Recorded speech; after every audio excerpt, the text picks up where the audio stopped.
Ogun, the deity of war, hunting, and metalwork, is a loosely defined god who is credited with cutting open the land to facilitate crop cultivation by humanity.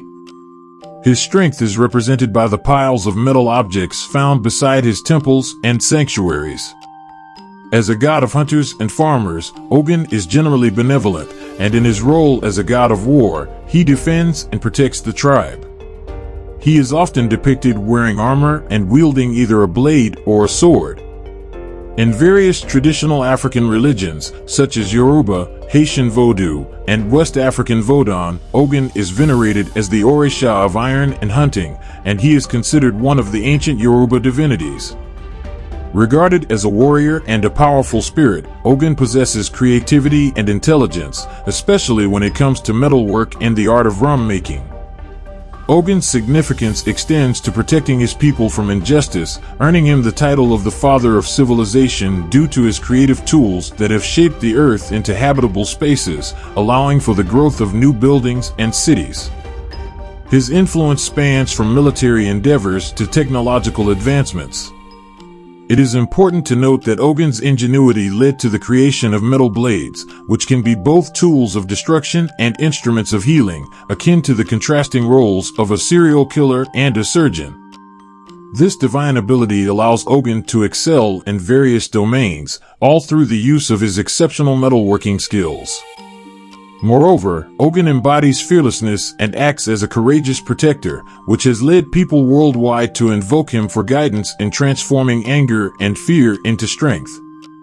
Like a loving and overprotective father, Ogun displays a protective nature, and he can switch from being a ferocious, bloodthirsty warrior whose tools thirst for the blood of enemies to a deity who eradicates the cancers that plague human society while pioneering innovative paths. Ogun's primary symbols are the iron, the dog, and the palm frond, all of which symbolize his roles in transformation, mediation, and function. Above all, Ogun is a spiritual path clearer and an obstacle remover in life, fulfilling his divine mission sent down by the supreme god to create a harmonious place for people to live. Followers of Ogun often adorn themselves with chains of iron implements, and his festivals prominently feature displays of blacksmith tools and other iron implements, both in Yoruba regions and across the African diaspora. Shrines dedicated to Ogun are frequently fashioned with an iron cauldron filled with iron tools, as a testament to his association with metalwork. This Orisha is deeply loyal and is often associated with densely forested areas, where he enjoys hunting with his trusted partners, Elegua and Akosi. These three entities are believed to share a common origin and are revered during one's initiation as a warrior. There exists a particularly close connection between Elegua and Ogun, which often leads to confusion. While Elegua, also known as Eshu, serves as the Orisha holding the key to unlock doors through sacred wisdom, Ogun is the one who clears the path, guiding seekers to their desires. Numerous versions of the myth concerning Ogun's origin exist, but the fundamental outline recounts the time when the Orishas sought to return to Earth, yet their reconnection with humanity was obstructed by a dense forest. Each Orisha attempted to clear the path, but their tools made of wood or soft metal proved insufficient for the task. It was only when Ogun ventured deep into a mountain, retrieved materials for making iron, and fashioned implements capable of clearing the way that progress was achieved. He wielded a blade he had forged himself, symbolizing the passage from the spiritual to the physical world as he cleared the path for the Orishas to follow, eventually leading them to Western Africa. In recognition of this achievement, he was named Ogun Imoli, signifying the first among the primordial Orishas to have come to Earth. Amazed by Ogun's accomplishments, the other Orishas asked him about the material with such tremendous strength, to which he replied that it was iron. However, he chose not to share this knowledge, prompting the Orishas to offer him leadership in exchange for learning how to make iron. Ogun agreed to teach both Orishas and humans, but declined becoming their leader, preferring to wander the earth like other spirits. In an alternative version, after imparting the knowledge of making iron, Ogun accepted the Orishas' offer and became their king. However, he was later cast out due to his appearance not meeting the standards of his fellow worshippers. Subsequently, Ogun assumed the life of a man named Anyway and arrived in the town of Ifa in Yoruba land, where he assisted the residents in waging battles against a formidable opponent. Despite being a fierce and victorious warrior, Ogun declined the town's offer to be crowned as their king and retreated to the mountains, where he engaged in hunting and combat. The people of Ife persisted in persuading Ogun to become their commander, leading him to descend from the mountain dressed in a terrifying guise, expecting his message to be delivered. However, the townspeople still beseeched him to appear in a less fearsome form, promising to welcome him as their king, and Ogun finally agreed. He left the mountain and became the ruler of Ife and its surroundings. Ogun participated in numerous battles throughout his life, prevailing in many, but tragically causing confusion among the warriors, leading to the death of not only the enemy but also his own subjects, who failed to show him proper respect. According to tradition, just as Ogun cleared away the trees for the origins, he also assists humanity in the same way. Hence, Ogun is associated with removing barriers, protecting against accidents, and opening paths for health and prosperity. His connections with iron make him the patron of metallurgy, responsible for anyone whose work involves metal and iron, including workers of all kinds. Even taxi drivers and car owners often carry amulets made of iron to ward off traffic accidents. The Yoruba people find it intriguing to position Ogun's personality midway between those of Shango and Obatala. This alignment is not entirely incorrect, as Ogun embodies aspects of both deities. Like Shango, Ogun is a relentless warrior who, at some point, turned against his own subordinates. Similar to Obatala, Ogun's weakness for palm wine led to his mishaps and his compassion for those he ends up slaying. However, Ogun represents more than just these traits. He is a coincidence of opposing forces.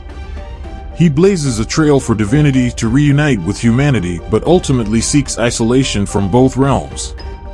Through the delivery of iron to mankind, it becomes the basis for creation and destruction through the use of farm implements and weapons, respectively. Though only alluded to in this myth, Ogun is the quintessential forest hunter, as encountered in the tale of the Red Buffalo Woman, an aspect of the goddess Oya.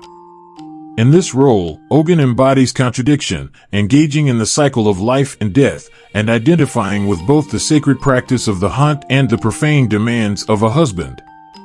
Through poems and praising songs, Ogun is depicted as the protector of the homeless, the guardian of sacred oaths, and the lord of the road to sacred wisdom. Some accounts place him at the epicenter of Yoruba metaphysics, and through his history, the completion of Yoruba cosmogony is observed, encapsulating its coming into being through his own rites of passage, depicting both the creation and dissolution of the universe in all its different forms. There is a previously mentioned story of Ogun leaving the other deities because they found him ungraceful and repulsive.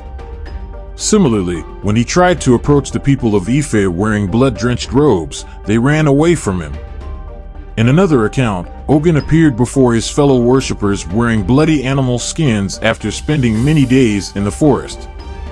At the sight of this, they stripped him of the title of Oba, meaning king or ruler, which they previously bestowed upon him. Ogun reminds the other deities that when they needed iron to clear their paths, they pleaded with him to be king in exchange for his knowledge, but now they turn against him because he is stained by the hunt. The story delivers an exquisitely sophisticated message. To embrace life, one must also embrace death. To welcome creation, one must also welcome destruction. And to be united with one's highest aims, one must also be united with one's lowest needs. This concept contrasts the typical Western Christian perspective, which seeks the good through life, creation, and spiritual aims, while rejecting the bad through death, destruction, and worldly needs. Ogun points to a transcendent wisdom beyond the opposing pairs that daily confront human life, marking a contrast between West African and Western Christian modes of thought. In the West, negativity and positivity are considered evil and good, represented by Satan and God, and can be divided into two opposing parts. In contrast, in West African beliefs, positive and negative powers are not separated, they are seen as singular, and the duality of mystical notions cannot be divided as the West perceives it. Similar wisdom can be found in the East, particularly in Hinduism and Buddhism. In the Mahabharata, Krishna advises Arjuna, a warrior preparing for battle, that to find peace of mind, he must free himself from desires for life or fear of death, pleasure or pain, health or illness. By transcending these illusory opposites, supreme bliss becomes the natural condition. This notion is also found in Western spirituality, as a 15th century German bishop, Nicholas of Cusa, spoke of the joining of opposites as the highest state of spiritual revelation. The archetypal Ogun represents the dynamic center of the psyche, capable of containing, integrating, and transcending the opposing forces within his devotees. People of the Yoruba religion have aspects of each Orisha within their psyche, including compassion, destructiveness, and even trickster elements. Ogun represents the element capable of integrating them all. At times, people may need to proceed with relentless determination, while at other times, they may need to present a more compassionate countenance to others. None of these aspects are inherently bad or good. It is a question of whether they operate from a center of control provided by rituals associated with Ogun as an Orisha. Ogun rules over oaths and the cementing of pacts, and if neglected, he could punish people with warfare. Even today, in Yoruba courtrooms, iron, representing the Orisha, is used to administer oaths instead of the Bible or Quran. Kissing a piece of iron symbolizes trust in Ogun's power as the keeper of sacred oaths and his ability to deliver balance and justice between contentious forces. Swearing falsely in the name of Ogun could lead to severe consequences and break the agreement with him.